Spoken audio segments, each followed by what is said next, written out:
Flashback sebelum raja menolong ratu di danau. Pengawas Hong, teman dekat raja, sedang menjelaskan taktik perang, namun raja sedang tidak fokus, dia sedang memikirkan ratu. Menurutnya dia wanita aneh, berperilaku aneh, tidak sopan, namun terkadang dia manusiawi. Tiba-tiba raja teringat ucapan ratu pada saat hujan, bahwa ia berkata cukup sampai hari ini dia berada di sini.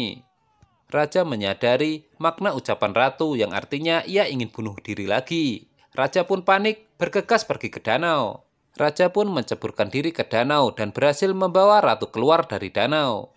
Akan tetapi ratu justru sangat marah. Menurutnya, bukankah raja sebenarnya tidak pernah peduli dengan hidup dan matinya? Sebab sebelumnya raja pernah ingin membunuh ratu.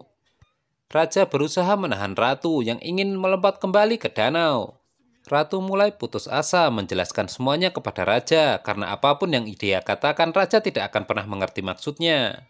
Tidak lama kemudian, Dayang Choi dan Honyong datang karena khawatir melihat ratu yang basah kuyup.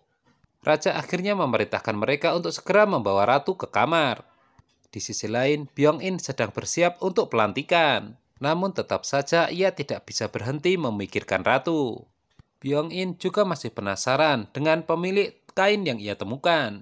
Ratu sedang berpikir mengapa dia tidak bisa kembali padahal sudah melompat ke danau. Ia kemudian menduga jika danau mungkin bukan solusinya. Pelayan pribadi Huajin diam-diam ingin meninggalkan istana sesuai perintah tuannya. Sebelumnya Huajin berpesan agar ia bisa tetap hidup. Namun pada kenyataannya ia justru berpapasan dengan orang yang pernah menculiknya. Seketika itu juga perutnya ditusuk dengan belati. Alhasil tubuhnya pun roboh bersimbah darah. Mata-mata pejabat dari klan Zhou ternyata juga bekerja sama dengan Menteri Kim. Tentu saja ia merasa bingung harus memihak kemana. Ibu Surijo mengunjungi Huajin dan mengingatkan agar ia selalu waspada. Pada kesempatan itu juga Ibu Surijo membawakannya hadiah panah karena ia mendengar Huajin sangat pandai dalam memanah. Tetapi itu bukanlah hadiah sesungguhnya. Sebab hadiah sesungguhnya akan dikirimkan kepada Yang Mulia di pengadilan istana. Hadiah yang dimaksud di sini adalah petisi untuk menurunkan ratu. Sementara itu ratu sedang berpikir keras. Di mana jika bukan di danau, ia bisa kembali ke masa depan. Ratu mulai menyadari jika wanita ini ingin bunuh diri. Dan pastinya roh wanita ini telah melarikan diri. Ratu kemudian diberitahu Dayang Choi. Biasanya roh dipanggil dengan sebuah ritual. Saat itu juga Ratu menemui Ibu Surijo.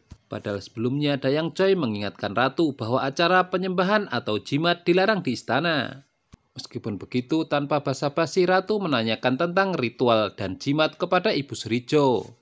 Hanya saja Ibu Surijo mulai waspada, menganggap Ratu sedang menginterogasinya. Merasa tidak menemukan solusi, Ratu kemudian memikirkan cara lain. Namun yang terlintas di kepalanya hanyalah hal-hal aneh. Contohnya ia ingin bunuh diri lagi. Dengan maksud jika dirinya sekarat maka ia bisa kembali bertukar jiwa. Namun saat akan melakukannya ia berpikir ini adalah hal yang konyol karena ia takut sakit. Selanjutnya Ratu diam-diam membuat ritual jalangkung sendiri di dalam kamar. Bukannya berhasil, ia justru kepergok oleh Hongyeon yang datang membawakan buku hadiah dari raja. Ratu mengaku jika dirinya sedang putus asa. Peristiwa di danau membuat raja dan ratu sama-sama terserang flu. Sementara itu, di kesempatan yang lain, Byong-in resmi dilantik sebagai kepala Departemen Kehakiman. Di situ raja berakting memuji Byong-in yang menjadi pejabat termuda di istana. Byong-in menatap tajam raja sambil mengingat semua perlakuan raja selama ini ke ratu. Setelah itu, klan Zhou mulai mengajukan petisi untuk menurunkan ratu.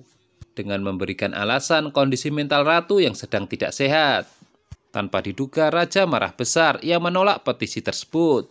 Sebab menurutnya ia selalu mengamati ratu dan dia baik-baik saja. Ratu sudah merasa putus asa, bahkan dia harus disuapi oleh Honyong. Hingga ia terpaksa untuk menikmati hidup bahagia di istana. Raja dan Byong-in bertengkar di hadapan ratu. Byong-in menyindir jika rajalah yang membuat ratu ingin bunuh diri. Raja tidak mau kalah dan memberitahukan jika ada petisi untuk menurunkan ratu. Tetapi raja berjanji tidak akan menyetujui petisi tersebut. Byong-in tidak yakin jika raja mampu melindungi ratu karena ia hanyalah raja yang lemah. Sebelumnya raja berlutut, meminta diberi kesempatan untuk memahami ratu. Sebelum pergi, raja menghampiri Byong-in, memperingatkan jika dia hanya sepupu ratu. Jadi menurutnya ia tidak perlu overprotective. Tentu saja hal ini membuat Byong-in semakin kesal. Ratu mengunjungi Ibu Suri Agung. Saat itu Ibu Suri Agung sedang berdiskusi dengan Menteri Kim. Ratu meminta maaf atas masalah yang sudah ia buat, dan ia pun berjanji akan mengatasi masalah tersebut. Dalam hati Ratu bergumam, mereka hanya membuat rumor tentang sikapku. Untuk itu ia akan membuat rumor lain untuk mengatasinya. Rumor baru mulai tersebar bahwa Ratu berbohong. Sebenarnya Ratu tidak bunuh diri. Ia hanya mencoba menyelamatkan raja dan selir Huajin. Rumor pun semakin tidak terkendali ketika salah satu pelayan menduga bahwa selir Huajin memang yang mendorong Ratu. Dayang Choi ketagihan dengan barang berharga dari King yang kemarin diperlihatkan kepadanya. Diam-diam ia keluar istana untuk melihat barang tersebut. Ibu Surijo menemui selir Huajin, menanyakan apakah ia telah mendengar rumor yang beredar. Huajin hanya menggelengkan kepala. Rumor tersebut kemudian disampaikan Huajin kepada raja, bahwa ratu mempertaruhkan nyawanya untuk menyelamatkan dirinya. Sebelumnya, Ibu Surijo takut jika Huajin dikutuk sebagai wanita jahat. Huajin dengan berat hati menyetujui keinginan raja. Ia bersedia meminta sekretariat kerajaan untuk menarik petisi pemakzulan ratu. Untuk itu, ia memutuskan untuk segera menemui ratu. Namun, bukannya berterima kasih seperti yang diharapkan oleh ratu, Huajin justru menyindir ratu jika ia berpura-pura bodoh. Huajin mengatakan jika ia bersedia membantu membatalkan petisi. Menurut ratu itu tidak perlu, sebab dirinya tidak seperti yang dia pikirkan. Ia tidak tertarik dengan raja sama sekali. Dayang Choi sangat antusias melihat teropong yang di dalamnya terdapat gambar lelaki kekar. Pejabat dari pihak klan Jo dan klan Kim bertengkar di hadapan Byong-in. Hal itu membuatnya sangat tidak nyaman. Ia menginginkan jika mereka bersatu, bersama mengatasi masalah petisi, dan memulihkan krisis yang terjadi di istana. Huajin sangat senang tadi memberitahu ratu jika malam ini ia akan tidur dengan raja. Di tempat lain, Ibu Surijo memanggil dukun untuk melakukan ritual pengusiran roh jahat. Sementara itu, Pangeran Yeonpyong membujuk raja untuk tidak menarik petisi, sebab ia takut suatu saat ratu akan menyerang balik mereka. Hanya saja raja tetap pada pendiriannya. Pangeran Yeonpyong menduga jika raja mulai menyukai ratu. Akan tetapi raja langsung membantahnya.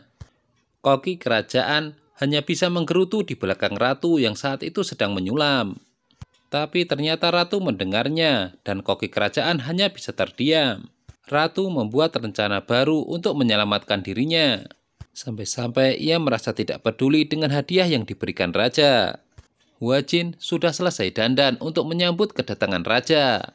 Di sisi lain, dukun dengan histeris mengatakan bahwa di dalam tubuh ratu, aku melihat ada jiwa yang jahat. Di zaman modern, ternyata Jang Bong-hwan sedang koma dan ada orang yang berusaha membunuhnya. Tiba-tiba, monitor detak jantung berhenti. Secara bersamaan di zaman Joseon, ratu tiba-tiba pingsan. Nah, apakah jiwanya akan kembali? Tonton kelanjutannya hanya di Mail Channel ya. Terima kasih.